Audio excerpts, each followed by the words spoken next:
আসসালামু আলাইকুম প্রিয় ইউটিউব বন্ধুরা, তোমরা কে কোথায় আছো? আশা করি সবাই ভালো আছো, আমিও ভালো আছি। তো আজকে বন্ধুরা, তোমাদের সঙ্গে আমি একটা রেসিপি শেয়ার করব, সেটা হলো খাসির মাংস রান্না। তো বন্ধুরা, তোমরা আমার পুরো ভিডিওটা জুড়ে থেকো। আর আমার ভিডিওটা যদি কোনো না কোনো অংশে ভালো লেগে যায় তাহলে অবশ্যই ভিডিওতে একটা লাইক দিয়ে চ্যানেলটা যারা এখনও সাবস্ক্রাইব করো না আমার প্রিয় বন্ধুরা, তারা চ্যানেলটিকে সাবস্ক্রাইব করে দিও।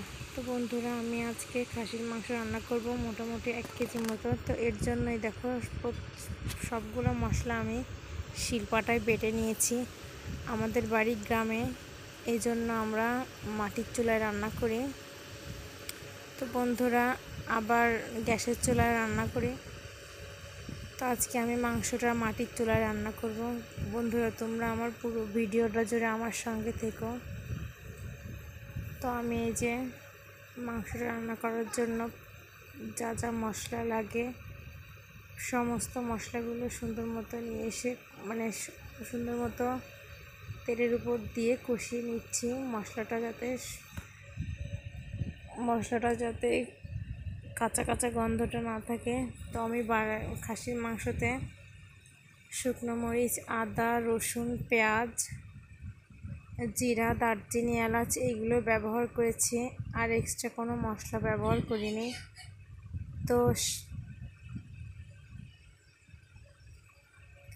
বন্ধুরা, এই যে মশলাটা সুন্দর মতো কষাচ্ছি, আর এর মধ্যে দারচিনি এলাচ দারচিনি আমি গোটাটাই আস্তই দিয়েছি, আর একটু বাটা মশলাও আছে এর ভিতরে।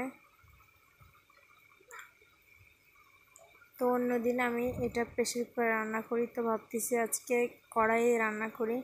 তো দেখি এমন হয়। এই যে আমি মাংসটা দেখো বন্ধুরা, সুন্দর মতো ধুয়ে নিয়ে এসেছি। তো এই যে দেখো, বাটনাটা কিন্তু সুন্দর মতো কষানো হয়ে গেছে। তো এর ভিতরে আমি মাংসটা দিয়ে দেব। মাংসটা অনেক বেশি জানি না কড়াইতে হবে কি না, তারপরেও দিয়েছি, দেখা যাক কেমন হয়। সচরাচর তাড়াহুড়োর জন্য মাংস আমি প্রেসার কুকারে রান্না করি, তবে খেতে খুবই সুস্বাদু হয়। তো আজকে ভাবলাম কেন নয়, আমি একটু কড়াইয়ে রান্না করি। তো যেই ভাবা সেই কাজ, এই জন্য আমি আজকে মাংসটা কড়াইয়ে রান্না করতেছি। জানি না কেমন হবে খেতে। তো দেখে মনে হচ্ছে অনেক টেস্টি হবে। আসলে গরুর মাংস, খাসির মাংস বা মুরগির মাংস যেভাবেই রান্না করা হোক না কেন, খেতে কিন্তু দুর্দান্ত লাগে। তো বন্ধুরা, তোমরা কিন্তু আমার পুরো ভিডিওটা দেখো, আর ভিডিওটা ভালো লাগলে লাইক, কমেন্ট এবং শেয়ার করে দিও ভিডিওটা। তো এই যে দেখো বন্ধুরা, মাংসটা দিয়ে কিন্তু আমি খুব ভালোভাবে নাড়াচাড়া করে নিচ্ছি, যাতে সবগুলো মশলা প্রত্যেকটা মাংসের টুকরোয় সমানভাবে লেগে যায়। তো এই যে দেখো, জোরে জাল দিয়ে আমি মাংসটা কষাচ্ছি। তো একটুও পানি ব্যবহার করিনি, মাংসটা থেকে একটু পরিমাণে পানি বের হয়েছে। তো এই পানিটা শুকনো পর্যন্ত আমি এরকমভাবে নাড়তেই থাকবো। তো এর ভিতরে আমি একটু গরম মশলা গুঁড়ো ব্যবহার করলাম। বন্ধুরা, গরুর মাংস হোক বা খাসির মাংস, যে কোনো মাংস খেতে কিন্তু খুব ভালো লাগে। তোমরা কমেন্টে জানাও কার কোন মাংস পছন্দ, খেতে ভালো লাগে। তো এই যে দেখো, আমার মাংসটা কিন্তু পানিটা শুকিয়ে এসেছে। তো ভাবতেছি এটা এভাবে ভালো করে সিদ্ধ হবে না, তো প্রেসার কুকারে দিব। তো দেখি কত দূর কী হয়।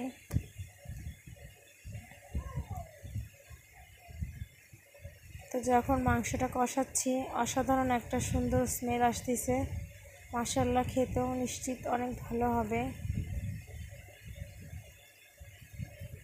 তো এই যে দেখো, মাংসটা কিন্তু খুব সুন্দর মতো কষানো হচ্ছে, আর একটু সামান্য পরিমাণে পানি দিয়েছি যাতে প্রেসারে না দেওয়া লাগে। তো বন্ধুরা, দেখি কত দূর কী হয়, তারপরেও সুন্দর মতো নাড়াচাড়া করে নিচ্ছি। তো বন্ধুরা, আমার ভিডিওটা ভালো লাগলে অবশ্যই একটু শেয়ার করে দিও। আসলে খাসির মাংসটা তেমন একটা সবসময় রান্না করা হয় না। তো এই যে দেখো, ওইটাতে ভালোভাবে সিদ্ধ হলো না বলে কড়াইয়ে যে আমি প্রেশার কুকার বের করেছি এটাতে দিয়ে মাংসটা ভালো করে সিদ্ধ করে নেব। তো বন্ধুরা মাংসটা তো সিদ্ধ হয়ে গেছে, তো এরপরে আমি ভাপটা সরিয়ে এটা কড়াইতে দিয়ে পানিটা শুকিয়ে ঝোলের পানি দিয়ে দেব। তো দেখো প্রেশার কুকারে সিটিটা উঠিয়ে দেখো মাংসটা কিন্তু ঝোলটা অনেকটাই শুকিয়ে গেছে, মানে যতটুকু পরিমাণে পানি দিয়েছিলাম। আর মনে হচ্ছে দেখে মনে হচ্ছে অনেক সুন্দর মতো সিদ্ধ হয়েছে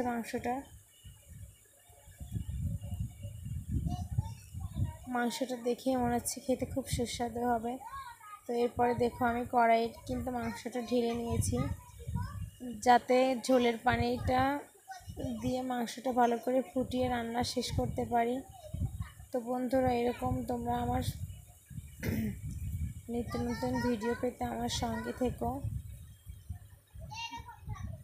আর আমার ভিডিওটা ভালো লাগলে অবশ্যই একটা লাইক করে দিও। দেখো এটা কিন্তু ঝোলটা ভালো করে ফুটে উঠলেই মাংসটা রান্না হয়ে যাবে। ঝোলটা কিন্তু অনেকটা সুন্দরভাবে ফুটে উঠেছে। তো আর কিছুক্ষণ রাখার পরে আমার মাংসটা হয়ে যাবে। তো বন্ধুরা এই যে দেখো আমার মাংস রান্না কিন্তু কমপ্লিট। দেখতে কেমন হয়েছে তোমরা একটু অবশ্যই জানাও। তো বন্ধুরা তোমরা সবাই ভালো থেকো, সুস্থ থেকো এবং আমার পাশে থেকো সবাই। তো বন্ধুরা আল্লাহ হাফেজ।